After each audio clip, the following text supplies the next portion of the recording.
Vamos a empezar esta conferencia. Lo primero que tengo que decir, tengo que hacer una presentación de Diego. He escrito unas pocas palabras porque para que no se nos coma el tiempo en una presentación. Y empezamos, ¿no? En su página web, Diego Blanco Alvaroba, nacido en Zaragoza en 1976, dice que está casado y es padre de 9 hijos. Enhorabuena por el comienzo. Siempre es bueno empezar por lo importante y significativo. Desde su adolescencia es un lector y un estudioso apasionado de la obra de Tolkien. Imparte charlas y ciclos de conferencias sobre El Señor de los Anillos y su significado a jóvenes de los más variados lugares y diversos lugares, en España y en Europa, incluso en Oxford, cuna de esa imponente obra, también ha impartido conferencias. Es también guionista, productor y escritor. Además de Un camino inesperado, que es el primero de sus libros sobre la obra de Tolkien, sobre El Señor de los Anillos concretamente, ha publicado El Evangelio de los Cuentos y una serie de aventuras de literatura infantil titulada El Club del Fuego Secreto. Él dice que es investigador cultural. Yo más bien creo que es un antropólogo cultural, pero de los que creen en la naturaleza humana. Es también guionista y productor. Ya vino aquí a dar una conferencia sobre Tolkien y la pedagogía hace unos años. He tratado de buscar cuántos, pero no lo he visto porque en el cartel no pusimos la fecha. En fin, éramos así. Quiero terminar esta breve presentación dando las gracias a la Fundación Tatiana Pérez de Guzmán del Bueno por el apoyo a este proyecto, más que palabras, y también, claro está, a Diego, con quien no solo comparto una afinidad intelectual o conceptual en su interpretación de la antropología, sino con quien tengo ese algo más que nos ofrece la palabra comunión, la que deben tener quienes pertenecen al Club del Fuego Secreto. Ánimo y te dejo con este difícil y exigente público. Muchas gracias. No me digas eso, David, que ya verlos me da miedo. Si me dice que es difícil y exigente, ya me muero de miedo. ¿Me puedes poner, porfa, la presentación? Oh, ya está. Sí. La presentación. Bueno, ¿qué tal? ¿Cómo estáis? ¿Cuánta gente? No contaba yo que iba a haber tantos, ¿eh? A mí me da un poco de susto. Bueno, vamos con un tema. Sois estudiantes, me decía David, ¿no? De magisterio, de pedagogía, ¿verdad? ¿Alguna cosa más que se me escapa? No. Magisterio, pedagogía. Muy bien. Yo me acuerdo una vez, porque vamos a hablar fundamentalmente de cuentos y de narrativa y de cómo se están transformando, qué transformaciones están sufriendo, ¿no? Respecto a, bueno, pues a los que, ya no los que tú conocías de pequeño o de pequeña, sino los que conocía yo, los que conocían mis padres, etcétera, ¿no? Pero me acuerdo una vez que me invitaron a inaugurar la escuela de magisterio de Antequera, a hacer la charla inaugural. Era muy divertido porque era un acto muy, no sé, muy solemne y tal, y estaba ahí el alcalde, estaba el jefe de la policía, estaba el obispo, estaba no sé qué y tal. Y se me ocurrió, porque yo tengo la lengua más rápida que el cerebro, y a veces hablo y luego pienso, y es un defecto. Y entonces se me ocurrió decir, no estaba preparado, digo, muy bien, estáis aquí todos los profesores de magisterio, sí, muy bien. Y me hice el tonto, digo, ¿y quién es el profesor que enseña a contar cuentos? Haciéndome el tonto. Y entonces, no sé, yo, nadie contestó. Y hice yo como muy digno, es que no os enseñan a contar cuentos. Y decían los alumnos, no. Digo, entonces, ¿cómo enseñáis? ¿Cómo enseñáis? ¿Cómo os enseñan a enseñar? Porque toda la vida se ha enseñado con cuentos, ¿no? ¿A ti no te han contado nunca un cuento para enseñarte alguna cosa? ¿Sí o no? O ya no, ya estáis en una generación que ya no os han contado cuentos. Os lo cuentan los tiktokers, o cómo es eso. Pero siempre, ¿no? Siempre, toda la vida se ha enseñado por medio de los cuentos, ¿no? Y esto es una dimensión importante que tenemos que para partir como base, ¿vale? Porque los cuentos enseñan, es decir, nosotros ahora tenemos una percepción de la narrativa en que la narrativa es fundamentalmente lúdica, ¿no? Es decir, nosotros vemos una serie o vemos, yo qué sé, una peli o lo que sea, pues para pasarlo bien, etcétera. Ya, si hay algún profesor inteligente como David o alguien que quiere tal, os pone una peli de estas de pensar. No, pero las pelis de pensar son como los juegos educativos, ¿no? ¿Sabéis? Los juegos estos de Educa. ¿Habéis tenido alguna vez? ¿Han intentado vuestros padres que jugaseis con eso de hacer parejitas con los juegos de Educa? Que son aburridísimos todos, ¿no? No he conseguido ver un juego educativo divertido, ¿no? Pues pasa un poco con lo mismo. Cuando te ponen una peli de pensar ya, dices, no me apetece pensar, me apetece ver acción o ver romance o ver lo que sea. Y entonces tenemos la narrativa ahora, es fundamentalmente lúdica, ¿no? Para pasárnoslo bien. Sin embargo, la primera pregunta que nos podríamos hacer hoy sería, esta narrativa, llamémosle narrativa a todo, ¿vale? Desde los cuentos hasta las películas, las series, lo que quieras, ¿vale? ¿Esta narrativa que es eminentemente lúdica también enseña o no? Nos enseña, nos transmite alguna, no sé, pues eso, alguna enseñanza, alguna lección. Eso es una cosa que deberíamos tener de base, ¿vale? Tener de base. Para ver, bueno, os presento, yo voy a empezar con un amigo que tiene el mérito de estar más gordo que yo, lo cual no es difícil, pero él lo consigue. ¿Sabéis quién es este, no? Y si no lo sabéis, ya, mira, os tiro la botella a la cabeza. Este es Chesterton, ¿vale? Chesterton era un tío genial, era un gigante en muchos aspectos. Aparte de medir casi 2 metros y pesar casi 200 kilos, que ya era gigante, era un periodista maravilloso inglés que escribió, no sé si sonará El Padre Brown, por ejemplo, novelas de detectives, etc. Bueno, decía este hombre que era un monstruo intelectual, esta frase que me gusta mucho. Dice, en las 4 esquinas de la cama de un niño aguardan Perseo y Rolando, Sigfrido y San Jorge. Si tú le quitas esa guardia de héroes, no le estás haciendo más racional, solamente le estás dejando que luche contra sus demonios él solo. ¿Qué está diciendo? Que en las 4 esquinas de la cama de un niño viven personajes mitológicos fantásticos. Él los llama, pues eso, Perseo, Rolando, Sigfrido, San Jorge. Viven seres de fantasía. Si tú le quitas esos seres de fantasía, dice Chesterton, no estás consiguiendo que ese niño sea más racional, sino que le estás dejando que luche contra sus demonios él solo. ¿Por qué? Porque a un niño tú no le puedes explicar de forma racional, claro, dependiendo de la edad, ¿no? Pero tú no le puedes explicar de forma racional muchas cosas. Yo, por ejemplo, me acuerdo con mi penúltimo hijo, Miguel, que estábamos viendo un día una película de, ¿cómo se llama esta mujer? De Margaret Thatcher, un biopic de Margaret Thatcher, ¿no?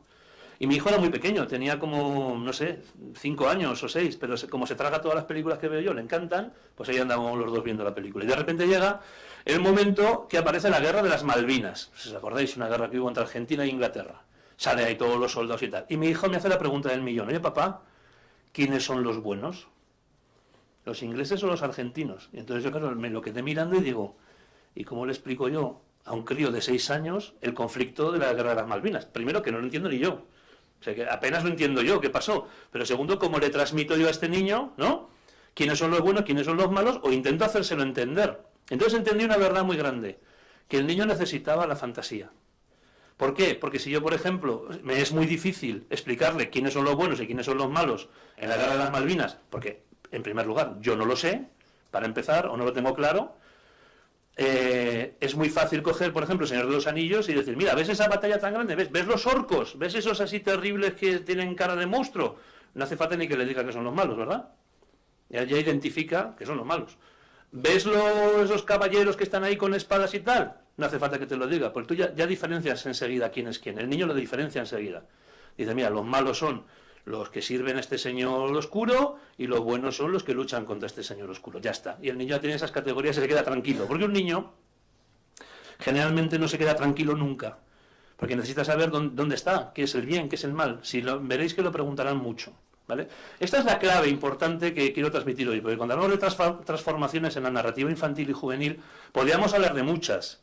Por ejemplo, ayer estaba trabajando yo a veces trabajo en cosas que nunca terminaré, pero hay una que me gusta mucho, que son las distopías, ¿no? ¿Por qué de repente se puso de moda las novelas distópicas que ocurren en un futuro terrorífico protagonizadas por adolescentes que se rebelan? Porque de repente aparece Divergente, El corredor del laberinto, Los juegos del hambre, La quinta ola, porque aparecen todos de vez, aparte de porque se vendían, ¿vale? Y entonces, bueno, pues había que aprovechar el tirón, ¿no? Pero aparte de eso, ¿y por qué de repente todas las novelas juveniles son en primera persona? ¿Porque ya no hay narrador omnisciente? ¿Por qué todos cuentan la historia desde su punto de vista? Bueno, pues esa serie de preguntas. Podríamos hablar de un montón, ¿no?, de transformaciones que está habiendo en la narrativa. Algunas son buenas, o todas, yo creo que todas en realidad tienen un sentido de ser buenas, pero no todas alcanzan, creo yo, el objetivo que pretenden. Por eso me quiero centrar fundamentalmente en una, que es la que os voy a... y que tiene que ver con el bien y con el mal, y con esta intención pedagógica, ¿vale?, que tienen los cuentos, y cuando digo cuentos, insisto, hablo de todo, ¿vale? Por ejemplo, conocéis, me imagino, el cuento de Hansel y Gretel, ¿no? Me imagino. Hansel y Gretel, ¿qué cuenta? Pues es la historia, ¿no?, de dos hermanos que viven en la línea de un bosque, son hijos de, depende de versiones, de un leñador y tal, depende de versiones con madrastra o con madre, da igual, al caso es el siguiente. Estos niños llega un momento que los padres les dicen, volad, no hay comida para todos, fuera, buscaos la vida, sois mayores, largaos, y entonces se meten en el bosque, ¿no? Y se pierden en el bosque, se pegan ahí andando no sé cuánto tiempo, y al final, en un claro del bosque encuentran una casa. Y ya sabéis cómo es, ¿no? La casa, etc. Vamos a ver, ¿qué significa, en un primer lugar, Hansel y Gretel? Hansel y Gretel es una historia que se lleva contando 5.000 años, en muchas versiones. La versión de los Grimm es Hansel y Gretel, la versión de Pegó es Pulgarcito. Hay muchas versiones, son muy parecidas, ¿vale? ¿Por qué se cuenta este cuento? Pues porque este cuento cuenta una realidad muy profunda. Hansel y Gretel están hablando ¿de qué? De la adolescencia. Cuando eran niños, muy bien con los papás, pero cuando se hacen mayores, ¿qué tienes en común tú con Hansel y Gretel? Pues tienes en común lo que tienes en común con Harry Potter, lo que tienes en común con Spider-Man, lo que tienes en común con Simba, lo que tienes en común con muchísimos otros héroes y heroínas, lo que tienes en común con Wonder Woman. ¿Sabes qué tienes en común con ellos? ¿Te has dado cuenta? Todos los que he nombrado. ¿Qué tienen en común? Que son huérfanos. Frodo también es huérfano. ¿Por qué todos los héroes son huérfanos? ¿Qué significa que los héroes sean huérfanos? Pues significa una cosa, que en mayor o menor medida tú y yo somos huérfanos. Y no digo que si alguno ha tenido la desgracia de perder a sus padres, ¿verdad? Lo cual lamento profundamente, pero todos, en cierto modo, somos huérfanos. ¿Por qué? Porque llega un momento en el que cortamos con nuestros padres. Es natural, se llama adolescencia. Cuando éramos pequeños, pues nuestros padres molaban lo que más, ¿no? Y les preguntábamos todo, y eran la leche y tal, pero nos hicimos mayores. Yo siempre pongo el mismo ejemplo. Tú imagínate que estás en cuarto de primaria, o yo qué sé, o segundo de infantil, me da igual, es pequeñita, y de repente va tu padre a buscarte al colegio un jueves con un globo. Un globo de estos que se hinchan de las fiestas, así, yo qué sé, de la patrulla canina, va. Y tú, ¡hola, qué padre tienes, tío! Tu padre es cojonudo, es lo mejor. ¡Ah, yeah, pa, pa! Ahora imagínate que viene a buscarte a la Complutense con un globo. ¿Y qué dirías? Papá, ¿pero por qué me humillas? ¡Desgraciado! No sé qué, tal, ¿por qué me haces esto? ¿Qué ha pasado? ¿Qué ha pasado? ¿Sabes lo que ha pasado? El tiempo. No ha pasado nada más. Eres la misma chica encantadora, el mismo chico encantador que te encantaba tu papá y tal. ¿Pero qué ha pasado? Que ahora lo que antes te molaba mogollón, pues ahora te avergüenza enormemente. ¿Por qué? Porque ha habido una ruptura, donde tú ya buscabas, tú siempre has buscado tu seguridad y tus consejos en el padre, en la madre, etcétera. Ahora ya no. ¿Ahora en quién lo buscas? Pues lo buscas en tus amigos, o lo buscas en, yo qué sé, en otras vías, ¿no? Pero desde luego en tus padres no. Bueno, pues esto es. De repente, Hansel y Gretel salen de los padres, se separan. ¿Y entonces dónde entran? Entran en un bosque. ¿Y qué es el bosque? Pues el bosque, como en todos los cuentos de hadas, fijaos que el bosque aparece siempre como un lugar muy siniestro. O sea, nosotros tenemos la idea del bosque, igual tienes una idea romántica del bosque, igual has sido Boy Scout y te mola mogollón, y ¡ay, qué bien un bosque! Pero ¿tú sabes lo que acojona un bosque? O sea, tú te has quedado, ¿te imaginas quedarte solo en un bosque de noche? Solo, ahí, tú, enseguida, a oscuras, enseguida empiezas a oír ruiditos, ¿sabes? ¿No? Hay cosas a tu alrededor que dices, Dios santo, ¿dónde estoy? Y da mucho miedo. Entonces tú imagínate estos pobres que van por un bosque, van cagados, porque llevan un día y medio andando por el bosque, no han comido nada, no saben dónde van, no pueden volver, están hechos polvo, se hace de noche, hace frío, no tenemos dónde dormir, o sea, lo están pasando mal, porque en un bosque, ¿el bosque qué es? El bosque es lo desconocido. En el bosque está el lobo, es el caso de Caperucita. El bosque es el lugar siniestro donde tiene que atravesar Blancanieves cuando la madrastra se la quiere cepillar. El bosque es un lugar siniestro. ¿Qué es? Lo desconocido. Siempre que aparece un bosque, generalmente veréis que significa lo desconocido. ¿Y qué es lo desconocido? Pues lo desconocido es, pues eso, yo soy un niño, lo tengo todo muy claro, pero ahora que soy mayor, ¿ahora qué hago? ¿Qué voy a estudiar? ¿Y cómo se es mayor? Y ahora tengo novio. ¿Y qué hago con el novio? ¿Le doy la mano? ¿Le doy la mano? ¿Le doy un beso? ¿Le doy un beso? ¿Le hago esperar? ¿No le hago esperar? Yo qué sé. Le vas a preguntar a mamá, mamá, ¿qué hago? ¿Me beso con el Brian? No, a tu madre no le vas a preguntar. ¿A quién le vas a preguntar? A la Jennifer. Jennifer, ¿qué hago con el Brian? ¿Sí o no? ¿Por qué? Porque es normal. Entonces es todo desconocido.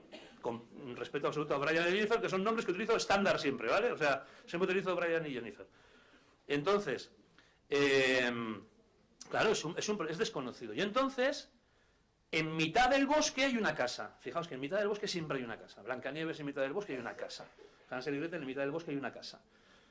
Caperucita incluso, en mitad del bosque, la de la abuelita hay una casa. Siempre, generalmente, en mitad del bosque hay una casa. Y en este caso, esa casa, claro, imagínate que llevan 2 días paseando, paseando, caminando por el bosque, encuentran esa casa, y digo, uy, por fin, mira, es de noche, joder, mira, un refugio, vamos, tira. Y además arde una luz anaranjada por la ventana, se acercan, ¿no? ¿Y cómo es la casa? ¿Os acordáis, no?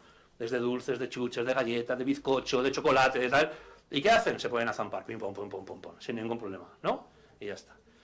Pero tú y yo sabemos que la casa esconde una bruja, ¿verdad? ¡Hay una bruja! ¡Ah, qué horror! Entonces sale la bruja, les ha engañado, ¡pam! Y se los coge, ¿no? Los engaña y ¡pam! Coge a Hansel, lo mete en una jaula, y a Gretel la esclaviza, le dice, venga, a cocinar y a limpiar y tal, me lo vas a engordar porque me lo voy a zampar, ¿vale? La bruja que ha hecho en este caso, la bruja ha utilizado el truco más viejo del mundo, ¿no? Que es dar cosas gratis. Por ejemplo, decir, a ti no te ha dicho nunca tu madre, oye, hijo mío, si hay un señor repartiendo caramelos en la puerta del colegio, no los cojas. ¿Os ha dicho eso alguna vez? A mí me lo decía mi abuela, que estaba como obsesionada, llevó un colegio de curas, y me acuerdo que una vez ya estaba yo por ahí, un cura muy mayoritario, ¿quieres un caramelo? Y yo, ¡aparte, Satanás! Me parecía lo peor, o sea, era el demonio vivo porque me estaba ofreciendo un caramelo, estaba yo obsesionado con el tema del caramelo. ¿Por qué tu abuela o tu madre o tu padre te han dicho, ten cuidado si hay un tío repartiendo caramelos a la puerta de un colegio? ¿Por qué? Por los cuentos, pero ¿con qué motivo te dice eso? ¿Para conseguir qué? O sea, ¿qué te puede pasar si coges el caramelo? Te pueden engañar de 1000 maneras, ¿no? Puede haber drogas, te pueden raptar, te pueden rapetar, me decía uno en Sevilla, pues te pueden rapetar, ¿no? Te pueden hacer de todo y tal, por eso no te fíes. Es interesante. No cojas cosas gratis. No cojas cosas gratis. ¿Esa lección la habéis aprendido? ¿Todos, sí o no? ¿La habéis aprendido, sí o no? Entonces, ¿por qué tienes Instagram? Si es gratis, vamos a ver. Y TikTok, ¿qué pasa? ¿Que es que Instagram lo hace una ONG de vamos a entretener a las muchachas de España? Ahí estamos cayendo en el mismo truco. ¿Eh? Claro, te están usando para ganar dinero, que es lo que hace exactamente la bruja. Te encierra en una jaula para comerte, porque se nutre de ti. Por eso es gratis. Cuando algo es gratis es que tú eres el producto. Por tanto, si te da de comer gratis la casita de chocolate, es que te va a comer. Es una enseñanza, ¿no?, básica. Digamos, una enseñanza absolutamente clásica, básica y sin más, ¿vale? ¿Qué está diciendo Hansel y Gretel? Ten cuidado con las cosas gratis. No te fíes. No te fíes. O sea, no te fíes de todo el mundo. Lo que pasa es que, claro, es lo que hablamos. Yo voy a un niño y le digo, mira, hija mía, no te fíes de las cosas gratis y igual me puede hacer caso o no, porque al final todos tenemos Instagram. Ahora, yo le cuento un cuento cuando es pequeño y le pego un susto y digo, ¡la bruja! Y, ¡ostras! Me cago en 10 y se pega un susto muy fuerte y dice, cuidado, ¿no? Cuidado porque se acordará. Muy bien. Ahora vamos a contar el cuento versión 2023, ¿vale? Hansel y Gretel son unos chicos que viven con sus padres se separan de ellos, van al bosque, se pegan 3 días... encuentran la casa, se comen la casa, pero ¿dentro qué hay? ¿Qué hay dentro? Una bruja.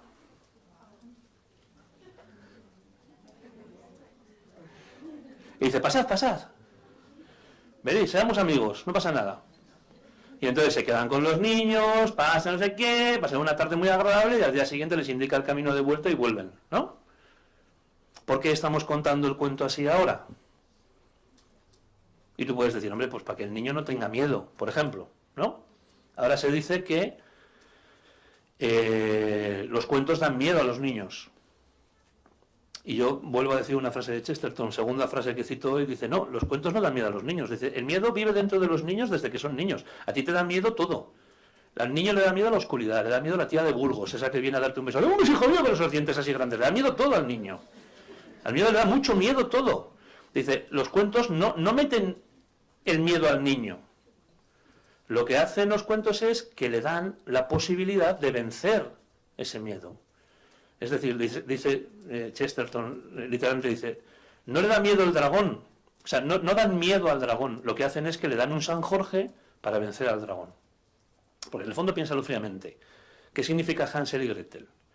O sea, ¿cuál es el problema de Hansel y Gretel? Y aquí es donde entramos en el segundo aspecto muy importante del cambio de narrativa. El primero es que estamos dulcificando los personajes, los estereotipos, si quieres, llámalo como quieras, los arquetipos del mal, le hace ogro, le hace troll, le hace tal. Por ejemplo, ahora un ogro, para ti, ¿qué es un ogro? Ese es Shrek. ¿Vale?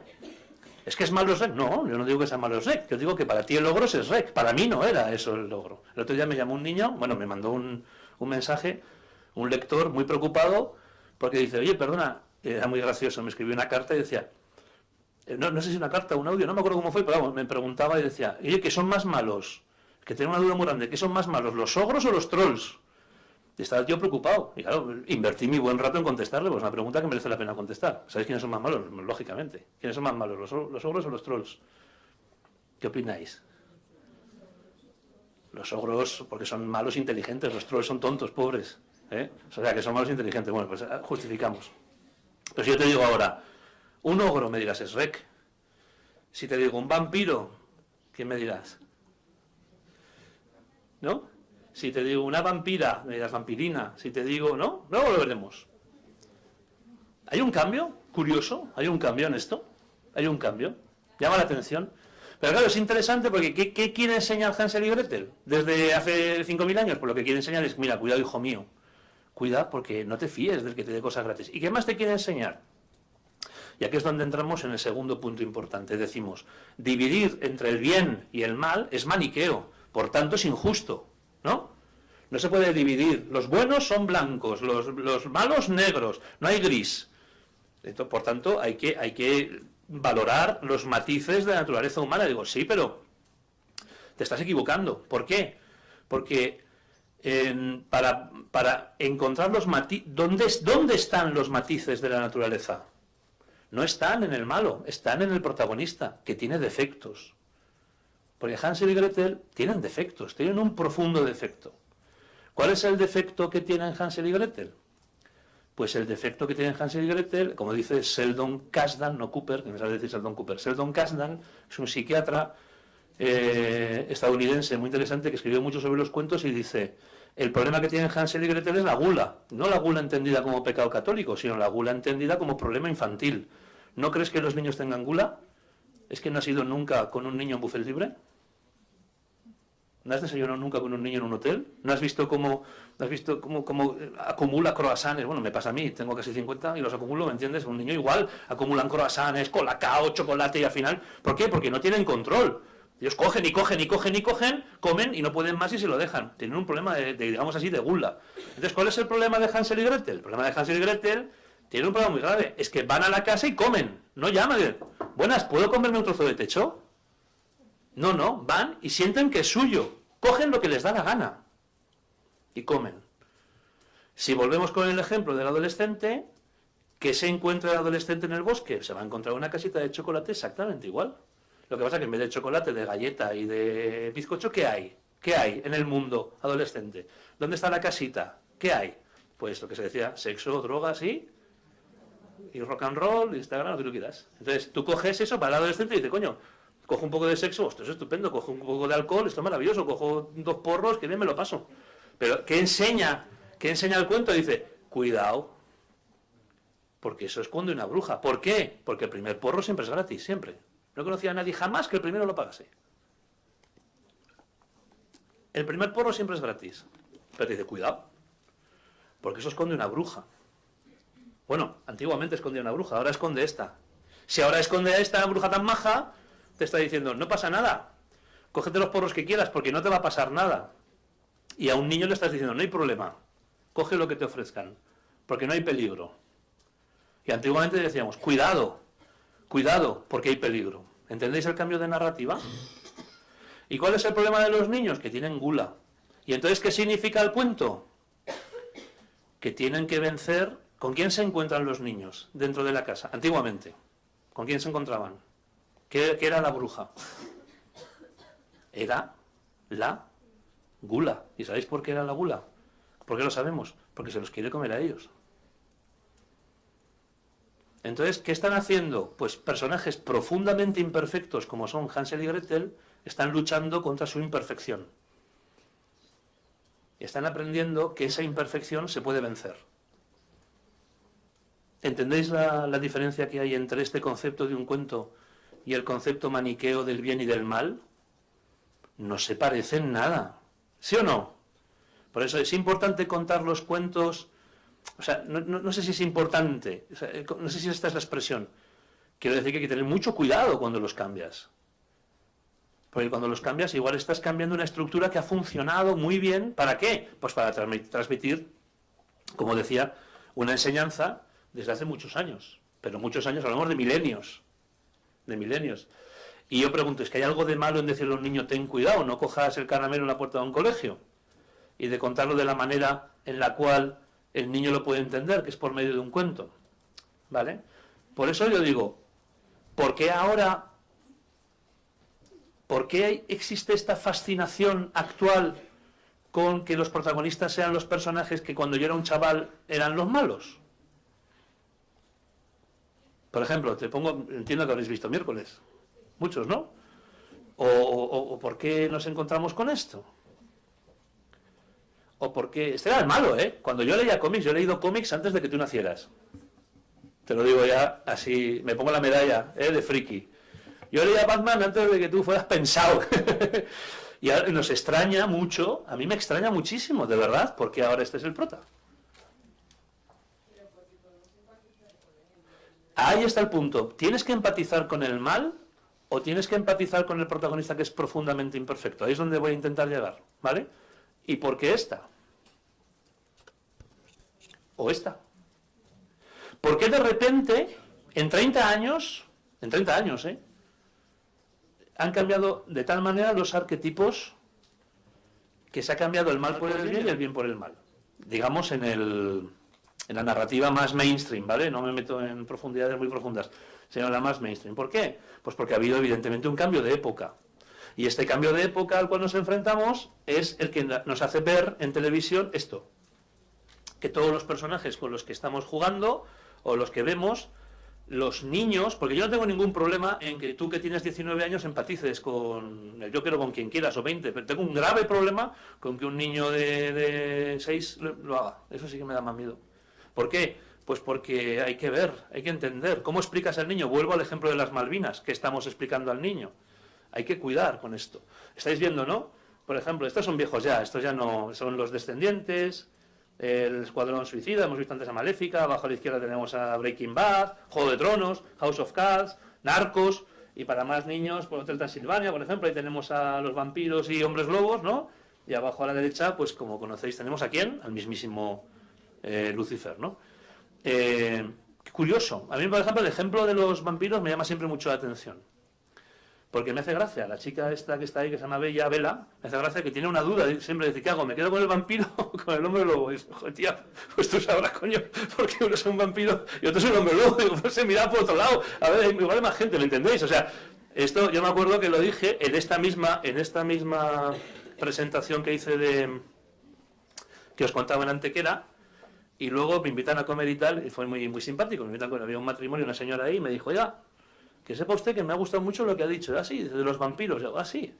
Digo, ¿y por qué le ha gustado? Dice, porque tiene usted razón. Os voy a contar la anécdota, me decía la señora. Tiene usted razón. Estamos enseñando a las niñas a confiar en vampiros, me dice. Y digo, joder, me quedé. Esto no pasaría de mera anécdota si nos dijera quién era esta mujer, claro. ¿Sabéis quién era? Era la máxima responsable del gobierno de España para la lucha contra la violencia de género. La delegada de gobierno para la lucha contra la violencia de género. Me dijo, tiene usted razón, estamos enseñando a las niñas a confiar en vampiros. Algo habría visto ella, ¿eh? Algo habría visto ella. Interesante. Y dice, joder, Diego, es que te has pegado 6 horas buscando esto para... No, que va, coño, que va.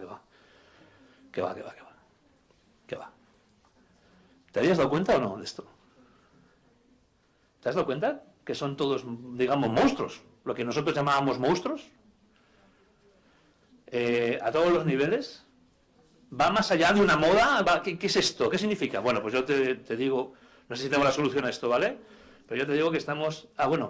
o te vas a la tienda Disney y ¿qué te encuentras? La agenda de las malas, ¿no? El bolso de las villanas, las pinturas, estas son fotos mías, etcétera. ¿Por qué? Porque estamos en una época de romanticismo oscuro. Nada nuevo bajo el sol.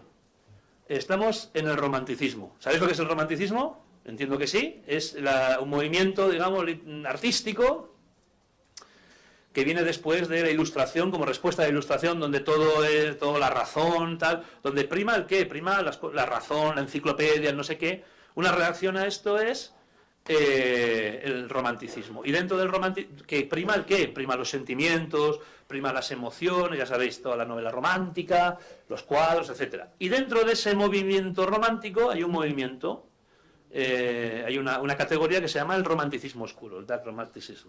Por ejemplo, ahí está Poe, Allan Poe, las novelas de Poe, pues sería romanticismo oscuro. ¿Y qué característica tiene? La primera característica en la cual estamos inmersos es la siguiente, como dice Susana Tamaro, una escritora muy interesante, que los sentimientos son la nueva conciencia. Y eso es muy interesante. Porque ahora lo que me dictamina lo que está bien y lo que está mal es lo que yo siento. ¿Vale? O sea, los sentimientos, las emociones, o pues lo que sea, llámalo como quieras, son lo que realmente me da a mí la clave para tener una visión moral, digamos, del mundo, es lo que yo siento, ¿vale? Pero hay que tener un pelín de cuidado con esto, porque los sentimientos son engañosos. Muchas veces pensamos que los sentimientos son como bloques del ego, ¿no? Dices, mira, yo por ejemplo tengo un bloque del ego que es mi ira, y es de color rojo. Tengo un bloque del ego que es mi amor, que es de color blanco, y tengo un bloque del ego que es mi envidia, que es de color verde. Y entonces, ¿ahora qué siento? ¿Siento amor? Pues pongo el bloque blanco, debajo el rojo y debajo el verde. Ese soy yo. No, ahora ya tengo envidia de mi hermano, pues pongo el verde primero encima y tal. Y pensamos que los sentimientos son así. No son así. Los sentimientos no son bloques del ego, los sentimientos son plastilina. Tienes plastilina de color rojo, que es mi ira, plastilina de color blanco, que es mi amor, y plastilina de color verde, que es mi envidia. Y entonces, ¿qué ocurre cuando coges la plastilina y la mezclas? ¿Habéis visto? ¿Lo habéis hecho alguna vez? Entiendo. ¿Qué os queda? Pues os queda una especie ahí ¿no? De mezcolanza de colores. ¿Por qué? Porque los sentimientos no son bloques. Los sentimientos se mezclan, ¿no? Tú puedes venir aquí de buen rollo, dispuesto a perdonar a tu peor enemigo, pero coño, es que le ves la cara y es que te da todo el asco, ¿sí o no? ¿Pero por qué? Si venías dispuesto a perdonar, pues te ha dado todo el asco, todo. ¿Por qué? Porque tus sentimientos son engañosos. Porque no son bloques del ego, ¿vale? Por eso es un punto interesante esto de los sentimientos son la nueva conciencia. ¿Qué hace el romanticismo oscuro? Pues el romanticismo oscuro adapta imágenes del mal antropomorfizado, me ha salido la primera, generalmente no me sale, antropomorfizado en forma de Satanás, demonios, fantasmas, hombres lobo, vampiros, que los convierten en símbolos de la naturaleza humana. ¿Cuáles son los símbolos de la naturaleza humana? Pues estos monstruos. Eso es lo que hace el romanticismo oscuro, ¿vale? Pero la gracia del chiste es que en el romanticismo oscuro, antiguo, el de Edgar Allan Poe, el vampiro era esto, pero en nuestro neorromanticismo oscuro, el vampiro es esto. ¿Vale? O el hombre lobo era esto, y ahora es esto. Que está como un queso de Burgos, las cosas como son, pero ¿quién no va a querer irse con el hombre lobo? Joder, las cosas, ¿no sé o no? Claro, y antiguamente, ¿no? Y la bruja, como te decía antes, la bruja era esto, y ahora es esto, por poner un ejemplo. Otros días se enfadaron conmigo porque ponía Hermione, digo, hombre, es que no se me ocurre, dice, bueno, pues pon a la de Sabrina, digo, bueno, vale, pues pon a Sabrina, pero no me ha dado tiempo a cambiarlo, ¿vale? Con perdón a los Potterheads, ¿vale? Pero obviamente, para que me entendáis el concepto, ¿no? ¿Qué más características tiene el romanticismo oscuro? Ah, bueno, os pongo antes, por ejemplo, es curioso, ¿ves? Acaba de salir esta en HBO, ¿vale? Es la hija del demonio, ¿vale? Aquí la tenéis. En HBO, no, en Disney, perdón. ¿Vale? Pues fijaos que es curioso. 13 años después de quedarse embarazada de Satán, una reticente madre y su hija anticristo intentan llevar una vida normal en Delaware. Interesante. En Disney, ¿vale? Pero lo gracioso del asunto es que, si os fijáis, nunca estas series nunca salen solas. Nunca. Porque ahora en HBO nos encontramos con El pobre diablo, que esta es la serie exactamente igual que la otra, en este caso de Joaquín Reyes, ¿vale? Y dice, Stan es el anticristo, pero no le gusta hacer el mal, no sé qué, no sé cuánto es tal. Son dos series exactamente iguales, salen a la vez. ¿Por qué? ¿Por qué de repente todas las novelas son de oscuridades distópicas en un futuro que adolescentes tienen que moverse escritas en primera persona? ¿Por qué? Interesante, ¿verdad? Qué interesante. ¿Qué más? Dice, el romanticismo oscuro, ¿qué más hace? Enfatiza rasgos irracionales y melancólicos. Se caracteriza por historias de tormento personal, marginados sociales con un sentido de culpa sin nombre. Por ejemplo, esto no lo podemos encontrar en la archiconocida Por 13 razones, ¿no? Dice, a mí me parece interesante, dice, ¿por qué mentiría una chica muerta? Dice, lo que pone en los recortes, ¿no?, de ella. ¿Habéis visto la serie? ¿La conocéis? Dice, a mí me llama la atención porque me parece profundamente mentirosa esta serie. ¿Por qué me parece mentirosa? Porque es romántica, oscura. Fíjate qué pregunta dice, ¿por qué mentiría una chica muerta? Ya te contesto yo, porque no estabas muerta cuando mentiste. Los muertos no hablan. Mentiste estando viva. Coño, ¿no lo habías pensado? ¿O es que has hablado alguna vez con un muerto? Espero que no, miedo grande. ¿No? ¿Por qué mentiría una chica muerta? No, no tendría ninguna razón. Es que los que mienten son los vivos. ¿Y si mentiste estando viva? ¿Entendéis? Pero claro, como estamos en una fase de romanticismo oscuro, nos parece una cosa súper profunda y súper tal. O, por ejemplo, Euphoria, tenemos otra serie muy parecida, personajes muy atormentados. Supongo que la habéis visto también algunos, ¿no? Personajes súper atormentados, que lo pasan fatal, con una melancolía extrema y tal. Bueno, ¿por qué os pongo esto? ¿Qué diferencia hay entre estas dos fotos? ¿Sabéis lo que ha pasado? Es como el ejemplo del globo. ¿Sabéis lo que ha pasado? El tiempo. ¿Sabéis por qué está el Superman de la derecha? ¿Qué tiene el Superman de la derecha? Pues lo que se llama en cine el lodo intangible.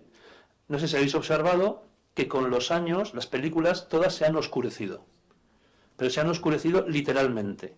Este es el color original de Superman, de 1983 creo que es, y esta es la de Man of Steel de 2000, yo qué sé, 14 o 15. Se ha oscurecido literalmente. Se han oscurecido, por ejemplo, aquí tenéis Dexter, primera temporada a la izquierda, última temporada a la derecha. Todas las películas se han oscurecido. Todas las películas que vas a ver son oscuras. Se llama lodo intangible. Buscadlo en internet. Lodo intangible. Sirve a dos propósitos. El primero, para que el CGI no se note. Por eso la mayoría de escenas de CGI antiguas, sobre todo pasaban de noche. Parque Jurásico, el dinosaurio es de noche. No sé qué, porque se nota menos el CGI. Pero ya que hemos dominado el CGI y logramos hacer CGI de día y queda fenómeno, ¿por qué seguimos oscureciendo las películas? Porque estamos enfatizando ciertos rasgos. Oscuros, melancólicos, tristes. Volved a mirar. ¿Qué diferencia hay entre el Superman que veía David, y yo, que era ese de la izquierda, al Superman que has visto tú, digamos así, que es este de la derecha? Interesante, ¿verdad? ¿Se habéis planteado esto? Es muy oscuro, ¿vale? ¿Qué más? El romanticismo oscuro, ¿qué más hace? Pues que está fascinado por el diseño de la locura humana y el mal. Está fascinado por eso. No le sirven las respuestas que le dan los iluminados de la Ilustración. El romanticismo oscuro se caracteriza por historias de tormento personal, marginados sociales con propensión a una conducta perversa o inmoral sin regla ni medida. Como por ejemplo, ¿lo habéis visto? Anda, coño, pero ¿te das cuenta? Que decía, no sabéis ni qué es. ¿Te das dando cuenta? O por ejemplo, ¿y por qué imitamos al Joker? ¿Pero por qué le imitamos? Porque estamos tal vez fascinados por el diseño de la locura humana y el mal, porque no nos sirven las respuestas que nos dan la razón, porque estamos atormentados, porque somos marginados sociales, porque tenemos propensión a una conducta perversa o inmoral sin regla ni medida, porque la cuestión es que lo imitamos, ¿eh? Es que lo imitamos. Es que estamos imitando al mal. Jesús, es que estamos imitando al mal. Y él es muy fuerte. La serie sobre Jeffrey Dahmer. Llegó Halloween y todo el mundo se disfrazaba de asesino, de psicópata. Todo el mundo. Y el país publicó esto diciendo, oye, es que este señor asesinaba y mutilaba a sus víctimas, ¿por qué te disfrazas de él? ¿Estáis entendiendo la movida, verdad? Es que hay un punto interesante en esto. Este es el mayor cambio que hay en la narrativa actual. Podríamos hablar de muchos otros, insisto, y podríamos estar aquí un ciclo que sería divertidísimo y muy chulo, pero no tengo más que un rato. Entonces, quería centrarme en este, que me parece el más importante. El más importante. ¿Por qué? Porque nos hemos entrado en esta época de romanticismo oscuro y estamos fascinados por el mal.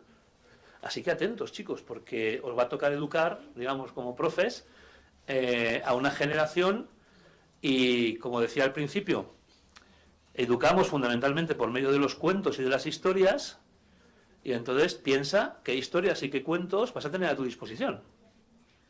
¿Vale? Porque dices, no, hombre, es que hay que ver, ¿no? Es que, como decías antes, la naturaleza humana es dual, ¿no? Tengo una parte oscura en mí mismo y tengo una parte clara. Somos un yin y un yang, sí, pero eso es manipulable perfectamente. Mira, ¿sabes cómo te lo manipulo? Mira, ¿cuál primo ahora? ¿Cuál es más importante para mí ahora? ¿O cuál primo ahora? Es muy manipulable, ¿entendéis? Un escritor, como decía Stalin, los escritores son ingenieros de almas. Yo creo el alma que yo quiero, creo el hombre nuevo que yo quiero, y entonces puedo, incluso basándome en que estoy hablando de la dualidad del hombre entre el bien y el mal, del ser humano, puedo torcerte por donde yo quiera, y puedo hacer que pienses en blanco, o que pienses en negro. No es neutral, digamos, siempre la narrativa nunca va a ser neutral, fijaos. La narrativa siempre tira para un lado. Siempre tira para un lado. Es muy difícil, vamos, digo nunca, yo siempre digo nunca y siempre, evidentemente hay un margen del 10% del X, ¿vale? Es un poco exagerado en aragonés. Pero en general, siempre tira para un lado o tira para el otro. No hay neutralidad, ¿vale? ¿Por qué? Porque proclama su verdad. Y su verdad, sí, es que el hombre es dual pero tirando a negro, o el ser humano es dual pero tirando a blanco, ¿vale? Os presento una chica muy interesante, Abigail Gardner. Esta chica es un documental que sale en Netflix. Bueno, creo que está, no sé si estaba, desde luego. Yo lo vi entonces, que era sobre los cazafantasmas. ¿Conocéis la peli, no? Entonces era un documental muy chulo que hablaba de cómo, del fenómeno de los cazafantasmas, cómo había afectado a mucha gente, como ya sabéis que los americanos son muy frikis, muy de la cultura pop, ¿no? Esas cosas les molan mucho. Y entonces contaba historias de personas que se habían visto influenciadas de alguna manera por cazafantasmas y ahora, por ejemplo, pues se disfrazaban de cazafantasmas para ir a los hospitales con los niños con cáncer, cosas así, hacían ONGs, en fin. Bueno, y hablaba en un momento determinado esta chica, que es bastante influencer, por cierto, y está en las redes y demás, y contaba su experiencia, digo porque la podéis leer, si no está el documental, la podéis leer. Me llamó mucho la atención, porque contaba ella lo siguiente. Decía, mira, yo era alcohólica, y tenía un problema de alcoholismo muy fuerte, estaba fatal, siendo una adolescente, estaba completamente alcoholizada. Entonces ella llegó un momento que tocó fondo y decidió voluntariamente someterse a un tratamiento de desintoxicación, pero al estilo gringo, es decir, que son más burros que la madre que los parió, porque el tratamiento de desintoxicación incluía pasar el mono, o sea, dejar de beber, lógicamente, luego pasabas el mono, y el mono, ¿cómo lo pasabas? Pues lo pasabas encerrado en una cabaña al lado del lago Minnesota, ¿no? Pasabas 2-3 días ahí encerrado, pasando el mono, ¿vale? Entonces tú aceptabas voluntariamente quedarte encerrado en la cabaña. Muy bien, total que ella dijo, vale, pues muy bien, pues lo hago. Fue a la cabaña, adiós, nos vemos dentro de 4 días, cerraron la puerta por fuera, es decir, pasa el mono. Y entonces, allá, claro, aparte de pasarlo fatal, pobre mujer, que me imagino que lo estaría pasando fatal, dice, ¿qué hago? Porque se aburría. Y entonces no sabía qué hacer y tal, y rebuscando por la cabaña encontró que había un VHS, ¿sabéis lo que es un VHS? O ya no, vale, había un VHS, ¿no?, grabado de la tele, y dice, oye, pues no tengo nada que ver, lo metió en el vídeo, ¿sabéis lo que es un vídeo? Vale, lo metió en el vídeo, y se puso a ver, ¿y qué era? Los cazafantasmas, habían grabado de la tele, hay un murmullo ahí constante, habían grabado de la tele los cazafantasmas, y entonces se puso a ver los cazafantasmas, y dice, no lo había visto, y dice, bueno, qué chula y tal. Y como no tenía otra cosa que hacer, pues se la rebobinó. ¿Sabéis lo que es rebobinar? Antes había que rebobinar, ¿vale? Había que echar para atrás todo lo que habías visto. Rebobinó y volvió a poner cazafantasmas. Y le gustó un montón. Y como no tenía otra cosa que hacer, pues se la volvió a ver. La veo 4 o 5 veces a lo largo de ese fin de semana y dijo, y eso fue lo que me hizo dejar de beber. Lo cuenta ella. Y explica, y dice, ¿sabéis por qué? Porque por primera vez en mi vida descubrí que ganaban los buenos. Que los buenos podían ganar al mal y dejé de beber. Buscadla. Primero me interesa por qué. Primero, por el testimonio que me parece la leche del poder de una historia, cómo te puede ayudar a cambiar un problema tan gordo como una adicción.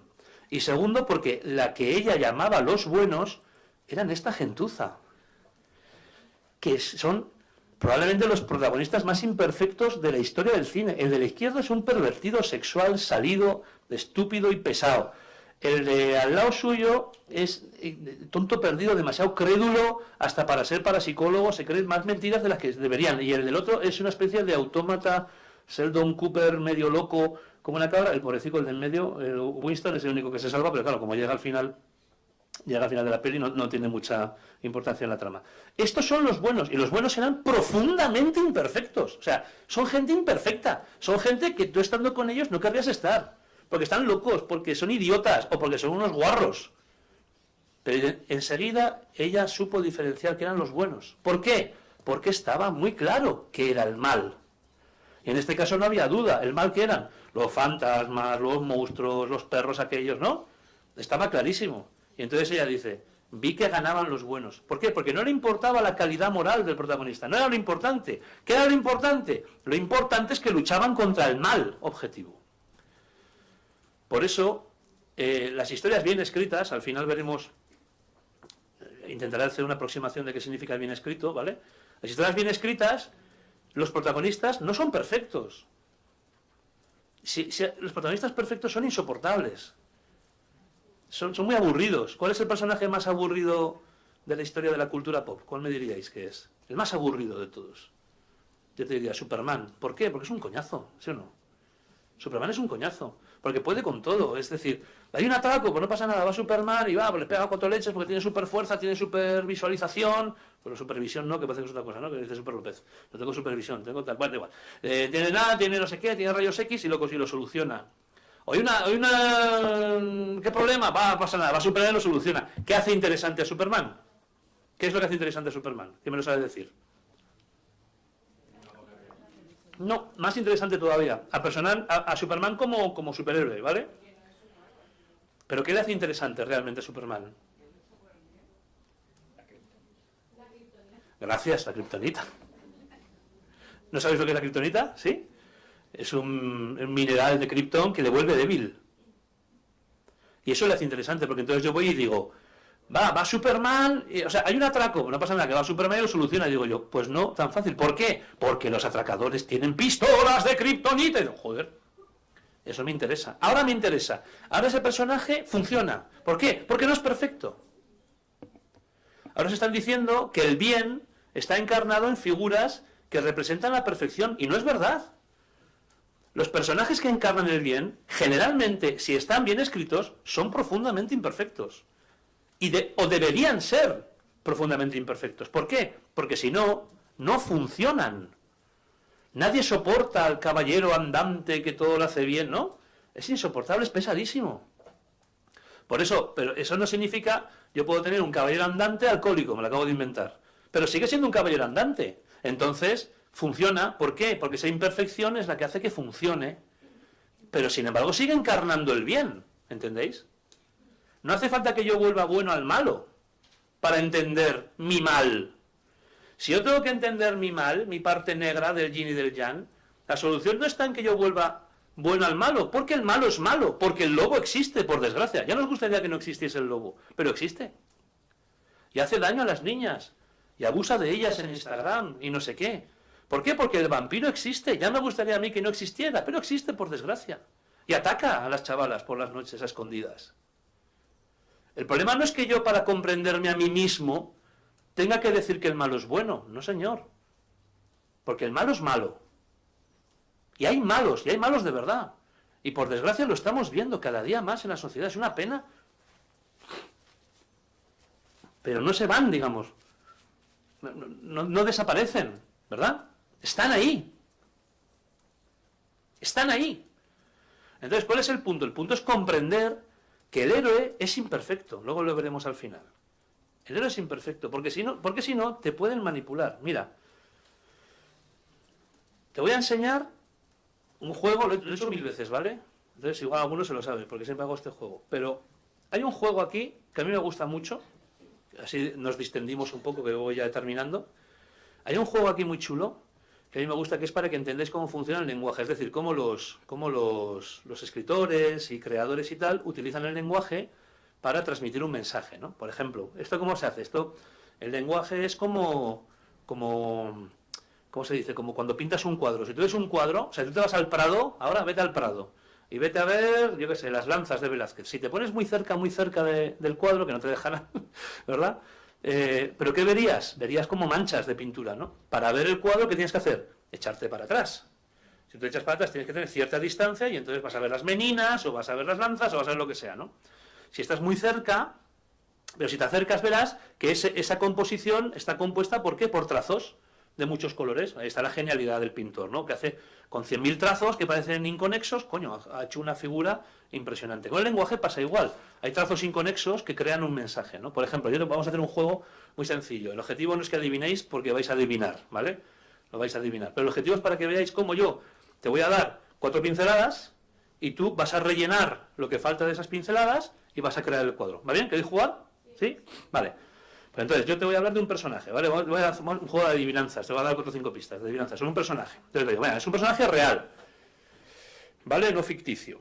Y es un personaje muy famoso, ¿vale? Que todos conocéis y lo vais a adivinar de sobra. Entonces este señor, un hombre, varón, este señor vivía en un país donde los que eran de ese país, o de esa raza, o de esa etnia, o llámalo como quieras, pues eran profundamente perseguidos y acosados por una fuerza extranjera que había ocupado ese país, ¿no?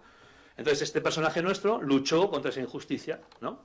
Entonces luchar contra esa injusticia hizo que lo metieran en la cárcel. Pasó un tiempo en la cárcel y cuando salió de la cárcel fue votado democráticamente y ganó y se convirtió en el presidente de ese país. Y siendo presidente de ese país cambió el mundo. ¿De quién estoy hablando? ¿De? ¿No? De Mandela, ¿no? Estoy hablando de Mandela, ¿verdad? Pues no, estoy hablando de Hitler. ¿Y por qué si yo estoy hablando de Hitler, que efectivamente vivía en la Austria ocupada por los franceses que habían ganado la Primera Guerra Mundial, que despreciaban profundamente a los teutones germanos, que se rebeló contra esa situación, que le metieron en la cárcel y cuando salió de la cárcel fue elegido democráticamente presidente del país? ¿Por qué si yo te estoy hablando de Hitler, tú has entendido Mandela? Y fíjate que sabía que ibas a hablar de Mandela. ¿Sabes por qué? Porque te he manipulado. Fijaos que es curioso. Te he logrado manipular, y no es que yo sea el mentalista, no. Es que manipular es muy fácil. Ni yo soy el mentalista, ni tú eres tonta. Créeme, es que manipular es muy fácil. Fíjate, ¿sabes qué no te he dicho? He hecho 2 cosas para manipularte. Primera, te he adulado, te he dicho, lo vas a adivinar enseguida. Y yo sabía que no lo ibas a adivinar. Te he repetido 2 veces que lo ibas a adivinar. En tu cabeza se ha quedado, sé quién es. Y no tienes ni puta idea, te he adulado. Te he adulado. Y segunda, ¿sabes lo que he hecho? He omitido un dato. No te he dicho que el personaje era malo.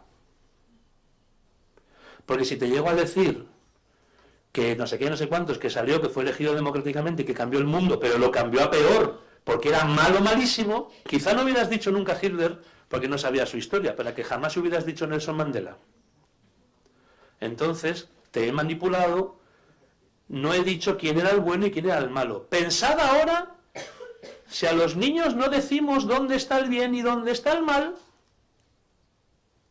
si yo he logrado manipular a 100 personas en la Universidad Complutense de Madrid, más nuestros queridos amigos que nos están viendo en YouTube, a las 11:30 de la mañana, un 21 de febrero de 2023, tíos que os habéis sacado la selectividad, que estáis estudiando magisterio, y os he manipulado sin despeinarme, en otras razones porque no me queda mucho, pero con el cual despeinarme, ¿vale? Pero sin despeinarme, que no podrán hacer los que saben manipular de verdad.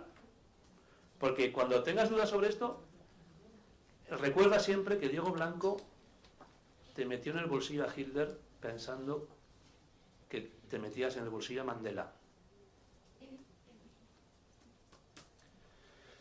¿Va bien?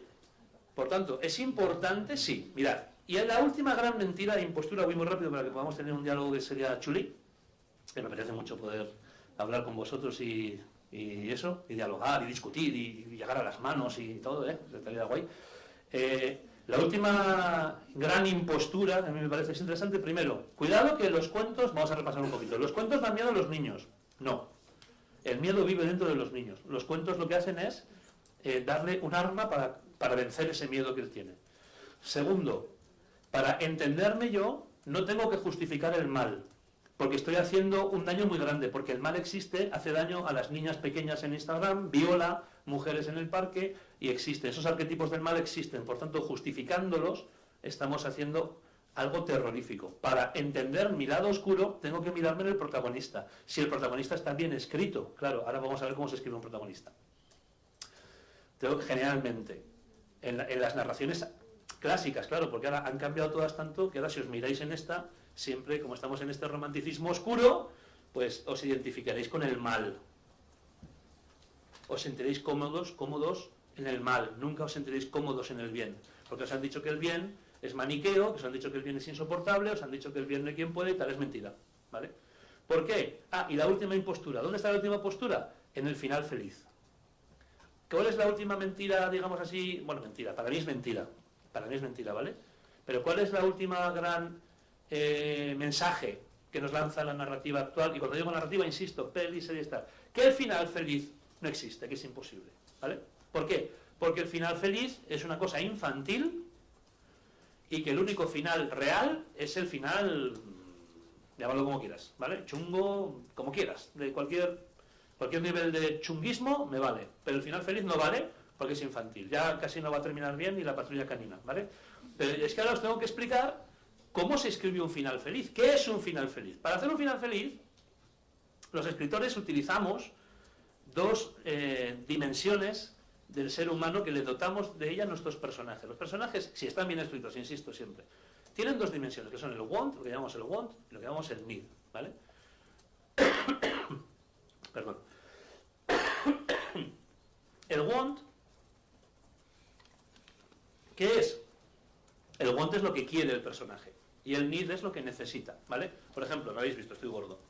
¿Yo qué quiero? Comer en McDonald's. ¿Qué necesito? Hacer deporte. Son dos cosas diferentes, ¿vale? El personaje quiere algo, pero necesita algo diferente, ¿vale? Por ejemplo, si tú quieres presentar un guión a Disney, tienes que cumplir exactamente estas 4 cosas, si no, no lo van ni a leer. Tienes que definir a tu personaje. ¿Quién es el personaje? ¿Qué quiere el personaje? ¿Quién se lo quiere impedir? ¿Y qué ocurrirá si no lo consigue? Es fundamental definir el want. Si no tienes definido el want del personaje, no se van a leer tu guión, ¿vale? Entonces, primero hay que definir profundamente el want. ¿Qué es el want? El want, como decía antes, es lo que el personaje quiere, ¿no? Es algo muy particular del personaje que no tiene nada que ver con el resto. Por ejemplo, Indiana Jones quiere el Arca de la Alianza. ¿Quién más en esta sala quiere el Arca de la Alianza? Nadie más. Nos importa un pijo el Arca de la Alianza. Pero Indiana Jones quiere el Arca de la Alianza. ¿Por qué? Porque el want es muy particular, ¿vale? Es muy particular. ¿Y qué más? Y es algo que el personaje piensa que va a aliviar o que va a curar los síntomas de su mentira. Esto es muy interesante. ¿Por qué? Porque los personajes bien escritos creen en una mentira. Todos. Todos los personajes creen en una mentira, excepto los que son héroes planos, ¿vale? Sabéis que hay como arcos de personaje. Arco positivo, que es uno que empieza mal y acaba mejor. Arco negativo, que es uno que empieza mal y acaba peor. Y arco plano, que es uno que no está exactamente igual al principio que al final. Por ejemplo, Vallana. Vallana es igual al principio que al final, no cambia. ¿Por qué? Porque lo que hace es que cambia alrededor. ¿No? Cambia el mundo, digamos. El que hace cambiar el mundo es plano. Pero en general, los personajes interesantes acaban evolucionando para arriba o para abajo. ¿Y parten de qué? Parten de la mentira en la que cree el personaje. Por ejemplo, a un nivel muy sencillo, ¿habéis visto Toy Story?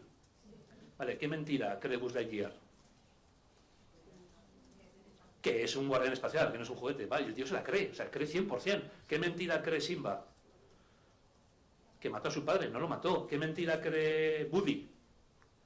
Que su valor depende de ser el preferido, que si no es el preferido lo van a tirar. ¿Qué mentira cree? Todos los personajes bien escritos creen una mentira, ¿vale? Entonces, el want es lo que el personaje piensa que va a calmar los síntomas de su mentira, ¿vale?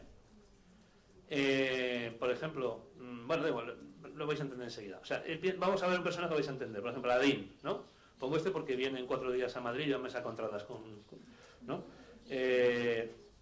Aladín. Cojo este, ¿por qué? Porque dice su want en voz alta. ¿Suena la historia de Aladín? Vale, ¿cuál es el want de Aladín? ¿Qué quiere Aladín?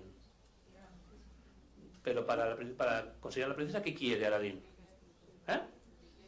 Pero para tener riqueza y poder, ¿qué quiere Aladín? Lo dice al genio, Genio, quiero ser un príncipe. ¿Por qué? Porque siendo un príncipe tendrá la princesa, porque siendo un príncipe tendrá dinero y poder, y porque siendo un príncipe resume, ¿vale?, todo lo que él quiere, ¿vale? Ese es el want de Aladín, ¿vale? Ese es el want. Muy bien. Y así se... Bueno, y entonces la pregunta es, ¿consigues ser un príncipe, Aladín? Sí. Lo consigues bastante pronto, además, lo veremos después. Otro personaje, lo hemos dicho antes, Simba. ¿Cuál es el want de Simba? Que también lo dice. He puesto esos personajes porque lo dicen, porque entendía que más o menos todo el mundo habéis visto estas pelis, ¿vale? ¿Cuál es el want de Simba? Correcto, pero ¿quiere ser el Rey León para servir a la sabana con todas sus fuerzas, no dormir, pasarlo fatal y sacrificarse? ¿O qué quiere? Quiere hacer lo que le dé la santa y real gana, porque yo voy a ser el Rey León y tú lo vas a ver, jaja, juju, pío pío jaja. Quiero vivir tranquilo y sin preocupaciones. Quiere un eterno Hakuna Matata. Le importa un pijo la sabana, le importa un pijo todo, porque lo que quiere es, en el fondo es un niño pijo y lo que quiere es vivir como un pijo sin problemas, ¿no? Vale. Entonces, la pregunta es la siguiente. ¿Conseguirá el want? Pues sí, sí lo consigue, sí. Sí, sí. O sea, el tío vive Hakuna Matata, lo consigue. Y muy pronto además, ¿vale? Ahora, a cambio de renunciar a su propia naturaleza, también es verdad. Se transforma de león en come bichos. Los leones no comen bichos. Pero con tal de vivir cómodo y tranquilo y tal, renuncia a todo. Muy bien. Pero tenemos el need.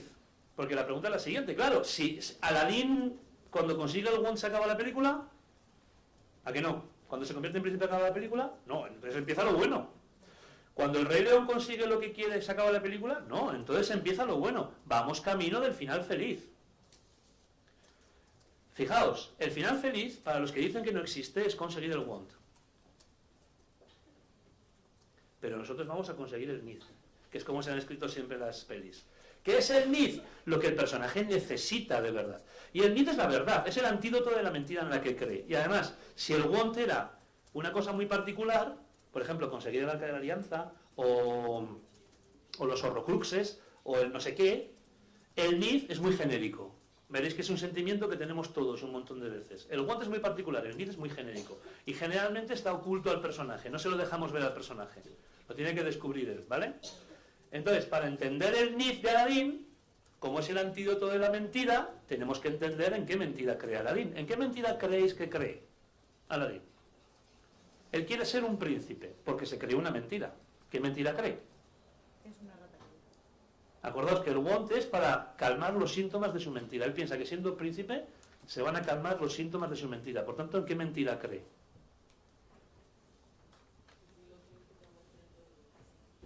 Porque cree en una mentira. ¿Vale? Eso lo quiere porque como está convencido de una mentira. La mentira se parece mucho a un complejo. Por ejemplo, tú tienes complejo de que tienes la nariz torcida, y ya te puede venir el tío más guapo del mundo a decirte, ahí ven aquí, la más guapa, te va a dar igual. Te va a dar igual, porque en el fondo no se te va a quitar el complejo. La mentira en la que cree el personaje es la misma que crees tú, es la misma que creo yo, todos nos creemos en una mentira y es súper difícil de quitar. Súper difícil. ¿En el caso de Aladín, que necesitas ser perfecto? No. Él crea una mentira. O sea, eso es un want, lo que has dicho. Necesita ser perfecto para calmar los síntomas de su mentira. Porque en el fondo está convencido de... Que es una rata callejera. ¡Sí, señor! 10 puntos para Gryffindor. No valgo nada. ¿La ha dicho una alumna o una profe? Una alumna, menos mal. Muy bien, que es una rata callejera. Dice, no valgo nada porque soy una rata callejera. Entonces, Aladín piensa que no vale nada. O sea, está convencido de que no vale nada. Entonces, el autor, digamos así, el autor le va a convencer, va a utilizar el argumento, ¿para qué? Para quitarle la mentira y convencerle de que sí que vale. ¿Y cómo lo va a hacer? Ya verás. Entonces, como no vale nada porque soy una rata callejera, la pregunta última y fundamental es la siguiente. Entonces, ¿qué necesita Aladín? Ya sabemos lo que quiere. Quiere ser un príncipe, porque siendo un príncipe, esos síntomas de la mentira en la que cree se quitarán. Pero en realidad, ¿qué necesita? Necesita, vamos a definirlo un poco mejor, aparte de autoestima, porque la autoestima en última instancia no le va a dar lo que a Aladín. Eso es un efecto que tenéis los millennials. Siempre pensáis en el amor propio. Alguien que le haga sentir que no es una rata callejera. Necesita ser querido como es, una rata callejera. Vosotros siempre decís, amarme. Dices, sí, pues ámate, ámate. Convéncete de lo bueno que eres. ¿A qué no puedes? Te sentirás bueno cuando te amen como eres, si no, ¡Que soy cojonudo! Sí. Otra paroxetina, ¿no? ¿Me entendéis? ¿Me entendéis?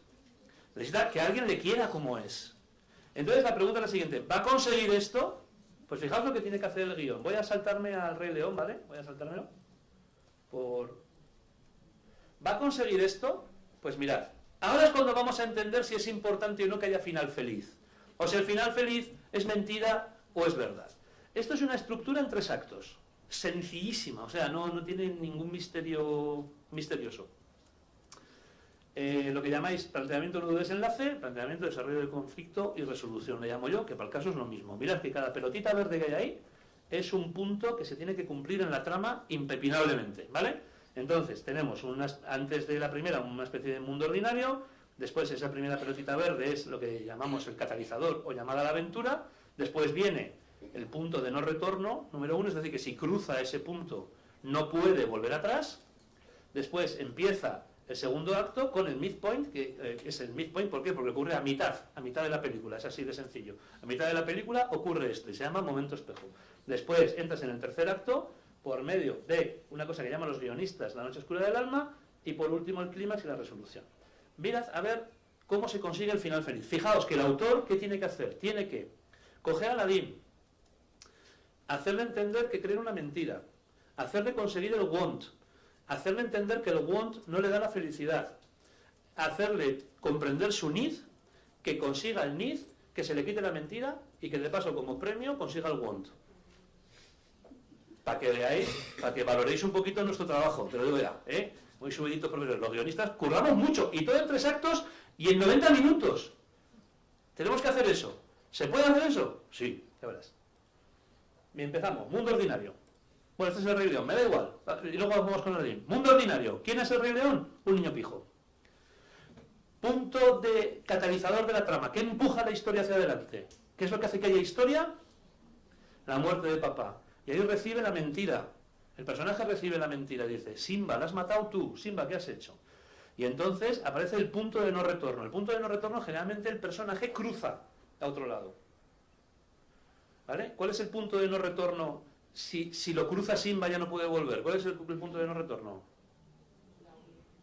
Que cruza al otro lado, ¿vale? Exactamente. Es cuando, por ejemplo, el halcón milenario sale de Tatooine. Es cuando Harry Potter entra en el callejón de Agón. Siempre cuando el personaje cruza a otro lado, es el primer punto de no retorno, ¿vale?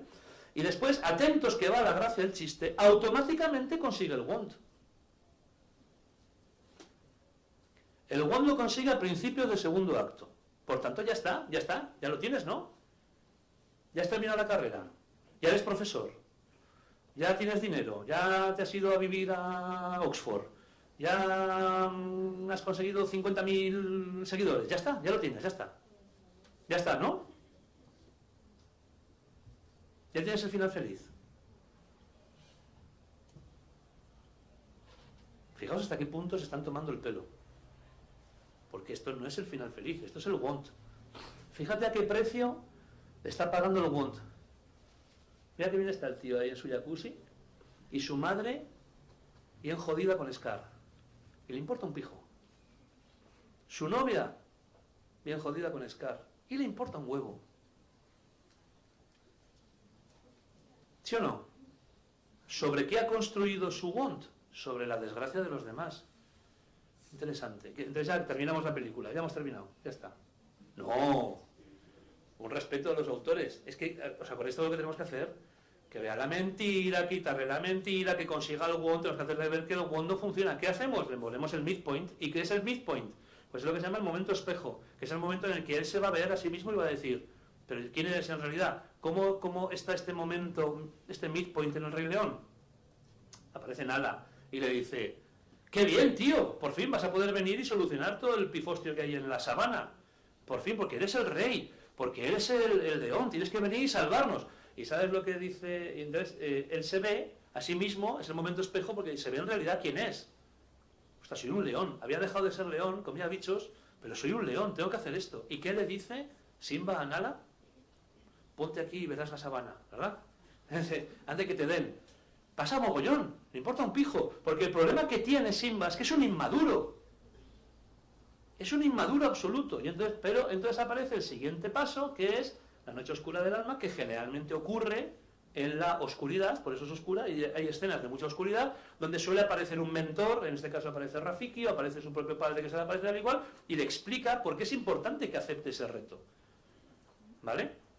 Entonces el tío acepta el reto, va, en este caso, y va, se enfrenta a Scar, y termina la película y empieza un ciclo nuevo. ¿Vale? Interesante el midpoint. Mirad, ¿sabéis? ¿Esto sabéis cómo le llaman los psicólogos? La crisis de los 40. ¿Sabéis por qué? Porque la vida imita al arte. Decía Oscar Wilde, la vida imita al arte. Esta es la pitopausia. Que cuando dices, ya tengo todo, soy profesor de la facultad, soy no sé qué, soy tal y cual, ¿y ahora qué? ¿Y ahora qué? Y es cuando dices, oye, pues ahora yo creo que... Entonces, ¿qué ha pasado? Que os han dicho que el final feliz no existe. ¿Por qué? Porque el want no sacia. Si solamente te han dicho que sacia el want. Y cuando te das cuenta de que no sacia, ¿qué soluciones te ofrecen? Pues te viene un unicornio Mr. Wonderful volando y te dice, pues persigue tus sueños. ¿Y cuál es tu sueño? Pues mira, realmente, yo sinceramente os digo, chicos, estoy un poco cansado de viajar. La semana pasada estuve en Santiago de Compostela, 4 días. No, la anterior en Santiago de Compostela. La anterior, no me acuerdo dónde estuve. Ya no me acuerdo. O sea, no me acuerdo. No paro de viajar. Hoy aquí a Madrid, hoy no sé qué. Estoy cansado. Y ¿sabes qué? Que a mí lo que me gustaría es irme a Hawái a tocar el ukelele en taparrabos. Porque es mi want. Ahora mismo me apetece mucho tocar el ukelele en taparrabos. Y me ha venido el unicornio y me ha dicho, persigue tus sueños. Vale, ¿en serio? Sí, con todas tus fuerzas. Y entonces, pues nada, digo, oye, que me voy a tocar el ukelele en taparrabos. Y mi mujer, oye, Diego, pero... Y mis hijos, papá. ¿No? ¿Por qué? Porque tengo que seguir mis sueños. ¿No? La solución que te dan, ¿para qué? Para que el want no sacia. Es que el want no sacia. Y te están diciendo, el final feliz no existe. No, es que el want no sacia. Te hace falta el need.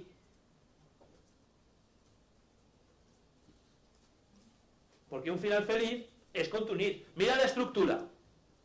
Esta última de Aladdin. Vamos rápido. Mundo ordinario. Está Aladdin diciendo, joder, qué bien se debe vivir ahí. ¿No? ¿Cuál es el catalizador que empuja la aventura? En este caso de Aladdin, si os acordáis. ¿Ah? La princesa que aparece por el zoco, ¿verdad? Se monta todo el pifostio, lo detienen tal y cual, empuja la historia. ¿Cuál es el punto de no retorno? ¿Dónde entra Aladdin? En la cueva de las maravillas. Ya, si entra ahí, ya no puede salir. Y atentos porque automáticamente consigue el want. Otra vez. Ya tiene lo que quiere. Ya es príncipe. Ya está prometido con la princesa. Ya tiene todo lo que quiere. Pero no basta. ¿Por qué? Porque, digamos, en la crisis de los 40, a mitad de su vida va a decir, no me vale de nada. ¿Cómo se manifiesta eso? Se manifiesta porque viene el genio y le dice, qué bien, ya te vas a casar, ¿no? Qué bien, de maravilla. Porque sabéis que ha hecho un trato con él para que lo libere con el último deseo que le queda, ¿no? Y dice, venga, ¿me liberas? Y dice Aladdin, no. Dice, ¿por qué? Dice, porque soy un fraude. Porque no me quiere a mí, quiere al príncipe Ali. Momento espejo. ¿Quién eres tú en realidad? ¿Quién eres tú en realidad? Porque más tarde o más temprano te vas a encontrar con esta pregunta. ¿Quién eres tú en realidad? Y la vida no consiste en una especie de consecución de wants para ser feliz. No. Si no resuelves el need, como te enseñaré ahora, estás jodido. Porque vas a ser insatisfecho toda tu vida. Por mucho want que consigas. Por eso, Aladdin, pasa lo mismo. Tienes un momento de crisis oscura y pasa y termina con tal y empieza, ¿no? Y de aquí vienen... La pregunta es la siguiente. Al final, Aladdin consigue el need, consigue ser amado, al final de la película, consigue ser amado siendo una rata callejera. ¿Consigue el want? Sí. Por eso tenemos un final feliz. Cuando consigues el want y consigues el need, ese es el final feliz. Que a ti te están diciendo que no existe. No es que no exista, es que te están cortando la posibilidad del need. Te están diciendo que solo existe el want. Claro que existe, pero para conseguir el final feliz te hace falta el want y el need. Si no, no tienes final feliz. Por ejemplo, Aladdin hemos visto, consigue el want, consigue ser príncipe, consigue el need, consigue ser amado siendo una rata callejera. Feliz para siempre. Ostras, es que eso, ¿cómo? Por medio de un guionista que es un genio. Son genios, no hace falta irte a Dostoyevsky. Vete a un buen guionista de Hollywood y flipas. Flipas. son genios. Ahora atento, mira, no consigues el want, pero consigues el need y tienes un final agridulce. No me gusta, tengo que cambiarlo por semidulce. Es semidulce. ¿Qué significa semidulce? Que te deja buen sabor de boca. Esto, por ejemplo, que te diría yo, siguiendo con Disney, Cars. Cars, Rayo McQueen no consigue ganar la Copa Pistón, no consigue el want, pero consigue el need, consigue a todos sus amigos, tal y cual, no sé qué. Es un final feliz, es un buen final. Además, hasta casi que te alegras de que no gane la Copa Pistón, digamos así, ¿no? Te alegras un poco. Es un buen final. Ahora, cuidado. Los finales tristes, ¿cuáles son? Cuando el protagonista consigue el want, pero no consigue el need. Tienes un final amargo. No es un final bonito. Por eso dicen, el final feliz no existe. ¿Cómo que no existe? Claro que existe, es que está escapando la posibilidad de need. Por ejemplo, la red social, ¿habéis visto? De David Fincher, peliculón, la historia de Mark Zuckerberg, de Facebook, ¿no? Dice, ¿por qué consigue el want? Sí, ¿consigue 500 millones de amigos? Sí. ¿Consigue un solo amigo de verdad? No. Consigue el want, no consigue el need, su final es una mierda, te deja mal sabor de boca. Y ya, si no consigues el want y no consigues el need, pues ya es el padrino. Es el padrino. Es un final deprimente. Bueno, pues a ti te están diciendo ahora que solo existe ese final. Por eso te pusieron hace 15 años la película esta de Disney de Giselle, Encantada, ¿os acordáis? Tan bonita, y ahora a los 15 años te han puesto que su matrimonio es un fracaso. No es spoiler, es la premisa, ¿vale? De la segunda parte, o sea, os veo muy desinformados. ¿No? ¿Me entendéis? Pues chicos, yo os digo, desde aquí, desde esta pequeña charla, más que palabras, yo os digo, se están tomando el pelo. ¿Por qué? Porque se están haciendo buscar el want, el want, el want, el want, el want. Acordaos del ejemplo de Diego en taparrabos y no se os olvidará, una imagen impactante. Diego en taparrabos en Hawái tocando el ukelele, sus hijos diciendo, ¿dónde está papá? Que es que está cumpliendo su want. ¿Por qué? Porque el need implica, en cierto modo, pues sufrir un poco, ¿no? Renunciar otro poco, yo qué sé, ¿no? El need implica aceptar que eres una rata callejera, aceptar que eres un inmaduro, en el caso de Simba. Bueno, pues duele un poquito, es verdad, duele, poquito duele, pero es lo único que nos va a garantizar el final feliz. ¿Se ha entendido? ¿Sí? ¿Va bien? Pues venga, ahora me dais un aplauso y hacemos preguntas, venga.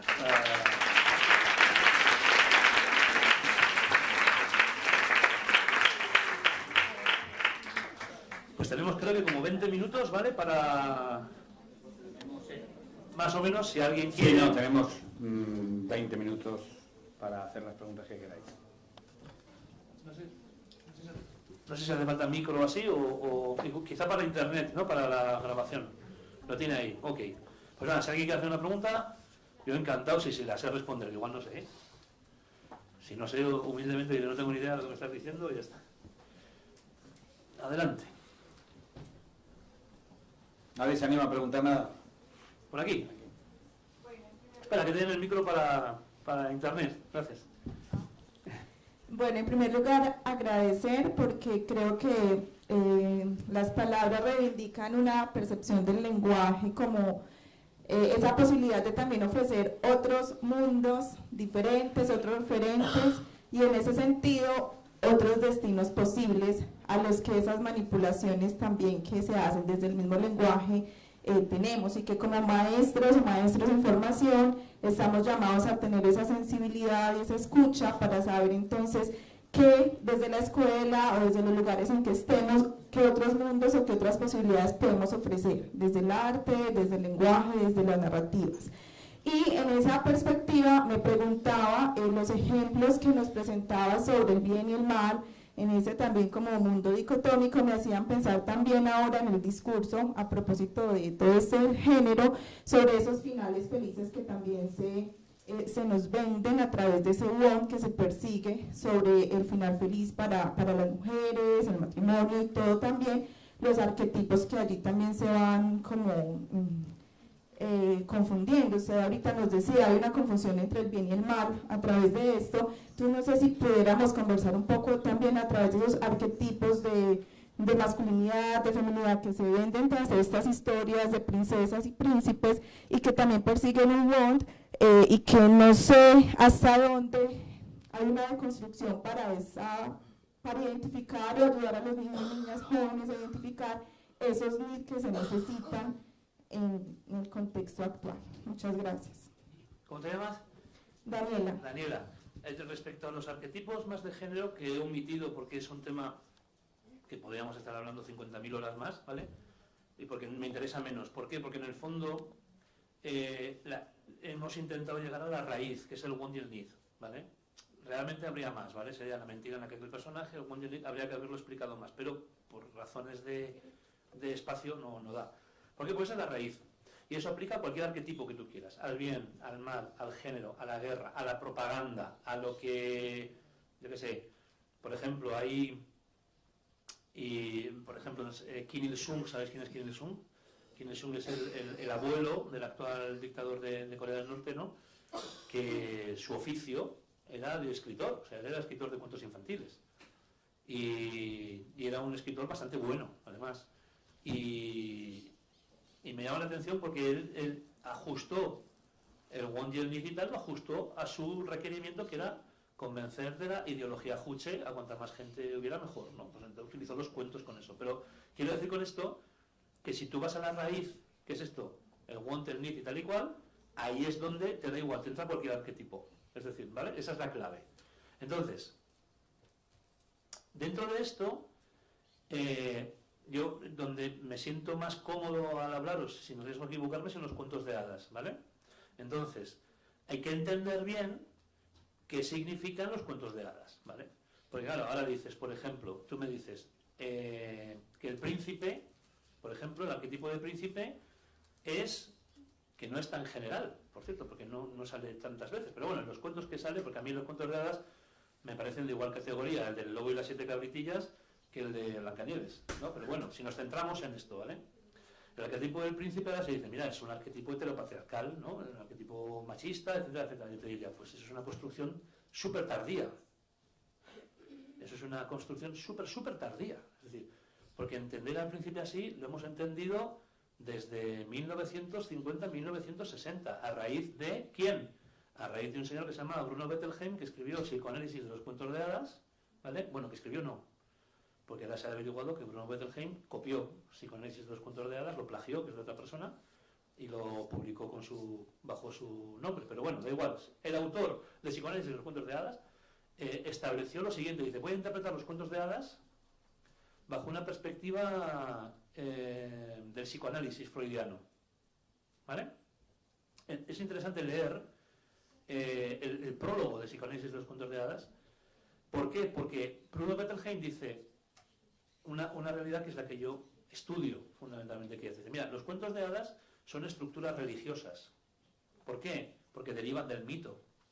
O sea, son mitos, esto lo explica muy bien Jacob Grimm en la Deutsche Mythologie, explica muy bien que los cuentos, Jacob Grimm, uno de los dos hermanos Grimm, explica muy bien que los cuentos son como donde ha cristalizado la mitología. Han cristalizado pequeñas historias que son mitológicas. Por tanto, al ser mitológicas, son profundamente religiosas.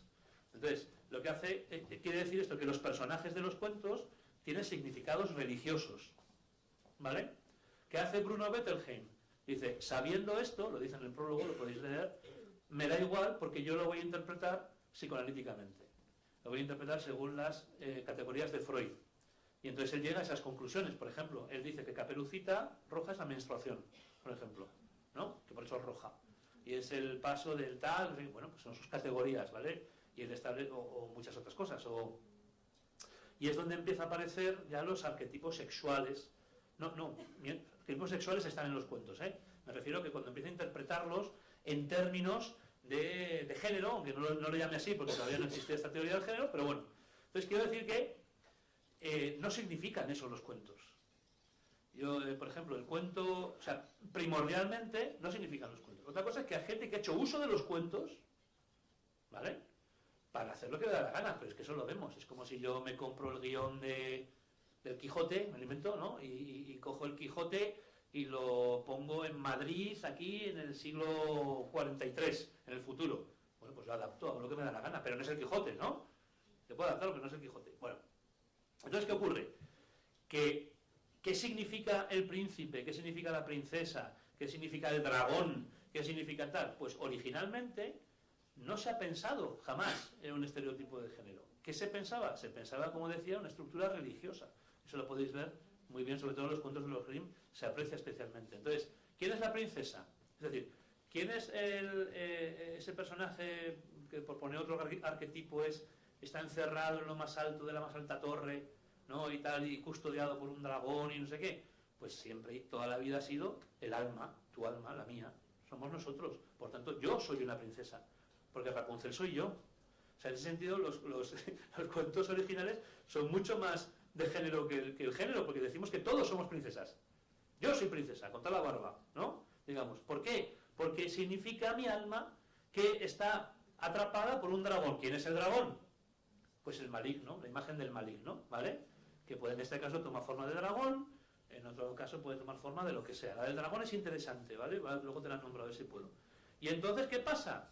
Que viene un príncipe y me libera del dragón y me rescata de mi prisión. ¿Quién es el príncipe? El príncipe es Jesucristo. Eso ha sido así desde San Jorge y el dragón. Nosotros, por ejemplo, hay una chica que es musulmana, pues la tradición musulmana de los cuentos explica el Corán. Si tú ves las 1001 noches, explica el Corán en muchos aspectos. Y es muy bonito. La tradición europea occidental de los cuentos explica el Evangelio. Pero es que es desde lógica.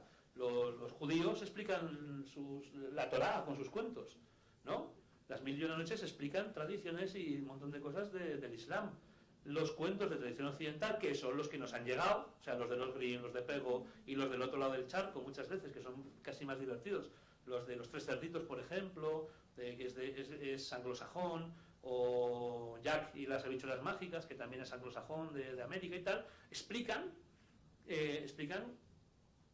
temáticas cristianas. ¿Esto es así desde cuándo? Esto es así desde Santiago de la Vorágine y la leyenda dorada, que compiló. O sea, los cuentos de hadas nacen ahí, en un volumen muy grande que se llama La leyenda dorada, que cuenta historias de santos y a la vez cuenta, digamos, el origen de muchos cuentos de hadas. ¿Dónde está el origen del cuento de Rapunzel? Que es el que te decía que está encerrada en lo más alto de la Santa Torre. Pues el origen del cuento de Rapunzel está en la historia de Santa Bárbara. Santa Bárbara era una chica que era pagano, se hizo cristiana, su padre no quería que se hiciera cristiana, y entonces el padre la encerró, ¿dónde? En lo más alto de la más alta torre, tapió lo de abajo y tal, y pasó lo del rayo y tal. O sea, es una leyenda cristiana, ¿vale?, que se ha convertido en un cuento, ¿vale? O por ejemplo, ¿qué más? La Bella Durmiente. La Bella Durmiente son una que se llama la leyenda dorada, que no me acuerdo si son las 100 durmientes, no sé, las 100 o las 1000 durmientes, ¿no? Se transforman luego en cuentos.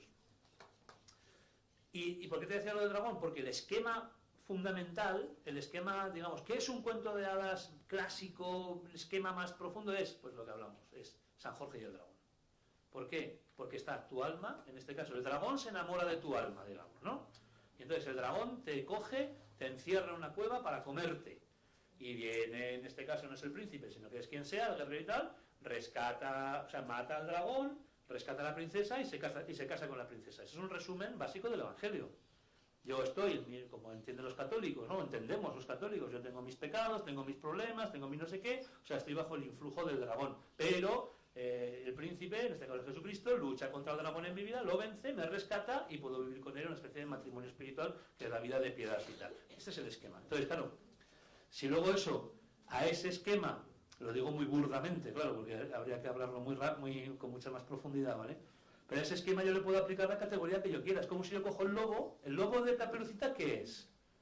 Y yo te diría, no, el lobo de Caperucita es una imagen del demonio, es decir, del mal absoluto. Pero tú lo puedes cambiar a esa categoría, te puedes decir que es el patriarcado. Con lo cual, ¿qué ocurre? Que cambias el sentido del cuento. ¿Vale? ¿Es mejor, es peor? No lo sé, lo estás cambiando. Porque el lobo es más que el patriarcado.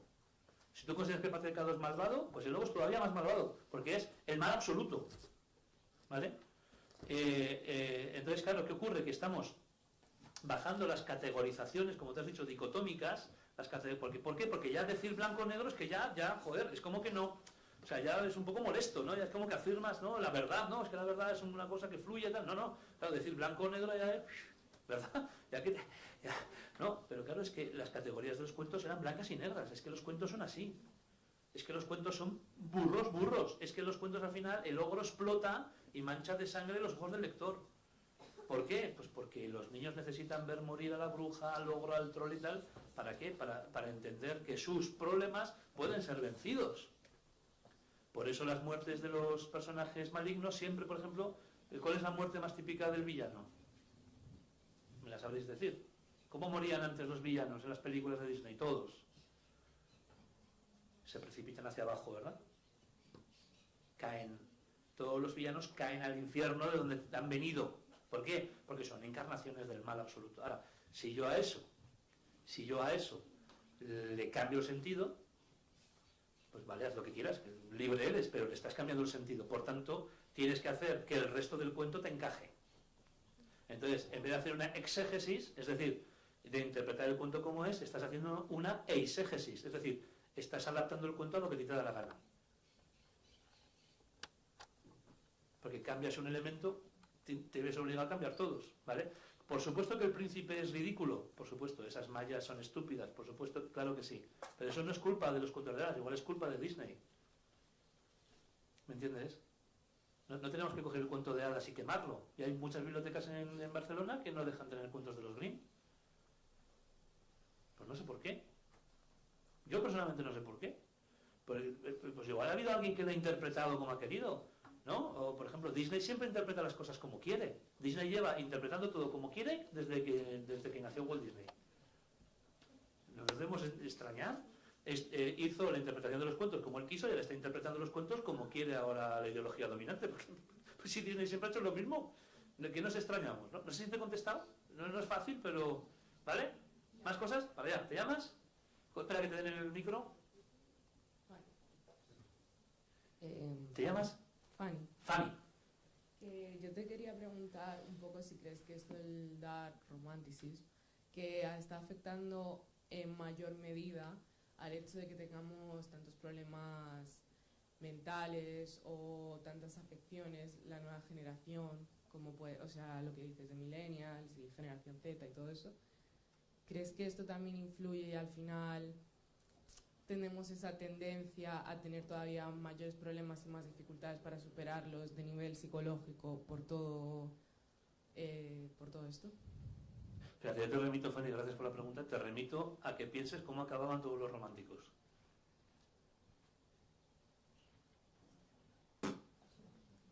Todos los escritores románticos se suicidaban. El romanticismo es la época de la idealización del suicidio como una salida valiente. Los románticos tenían dentro, los románticos antiguos, me refiero, tenían dentro esa idealización del sentimiento tan fuerte, esos amores imposibles, esa exaltación del sentimentalismo más atroz, que la mayoría de exponentes del romanticismo acababan suicidándose. La mayoría. Curioso, se parece mucho, sí. Hay una plaga de suicidio, hay una plaga de salud mental, hay una plaga. Y esta plaga, ¿por qué? Porque el romanticismo no ayuda mucho a eso, ¿vale? Y sobre todo el romanticismo oscuro menos. Porque claro, si yo me identifico con el mal, o sea, yo puedo ser consciente de que soy malo en ciertas cosas, ¿no? Yo, por ejemplo, yo qué sé, soy envidioso, me lo invento, tengo ira, por ejemplo, bueno. Bien, pero eso forma parte de la naturaleza del bien, como decía antes, ¿no? ¿Por qué? Porque no somos inmaculados ni maniqueos, que es lo que un poco sí que te quieren vender, ¿no? Los buenos inmaculados y los malos lo peor, ¿no? Los buenos no somos inmaculados, los buenos somos, me incluyo, porque espero ser bueno, ¿vale? Los buenos somos débiles, somos pobrecicos. Yo en mis libros siempre digo lo mismo. Mis libros tienen una única característica, que los malos son malos y los buenos hacen lo que pueden. Esa es mi definición. Los buenos hacen lo que pueden y se equivocan mucho, porque son débiles. Hay un libro que los pongo a discutir a todos que casi se matan, a todos por envidias, por tal, porque son pobres. Ahora, pobres en este sentido de espíritu, digamos, de moral incluso. Pero es que tienen muy claro quién es el mal. Entonces, claro, si nosotros nos identificamos con el mal, vamos a ser propensos a la melancolía. Es lógico, porque habéis dicho antes, lo habéis dicho y es interesante, dice, necesita autoestima. Pero tú te puedes salvar a ti mismo de algo, realmente.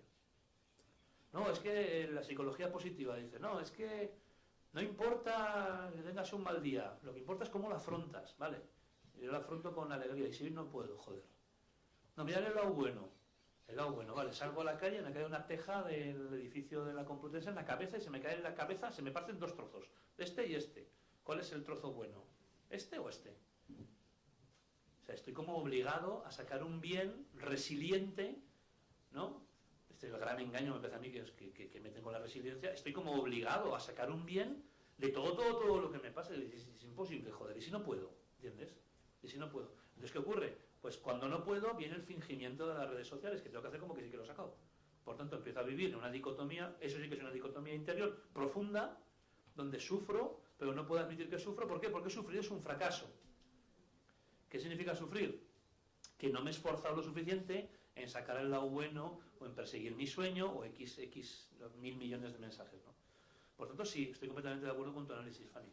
Completamente de acuerdo. Creo que esta época del romanticismo oscuro fomenta, como fomentó en su momento el romanticismo, las depresiones, la melancolía, los problemas de salud mental y sobre todo la falta de sentido. No olvidéis nunca que siguió al romanticismo. La siguiente etapa, ¿sabéis cuál fue? El realismo. Porque después de la época romántica, donde los sentimientos son la leche y yo soy lo que siento y tal y cual, luego ¿qué te vas a encontrar? La realidad. El realismo. ¿Ya? ¿Alguna? ¿Sí? Yo creo que nos da tiempo a hacer una pregunta más si alguien quiere. No, no da tiempo. Vaya, nos dicen que ya tenemos que ir terminando. Muchísimas gracias, Diego, como siempre.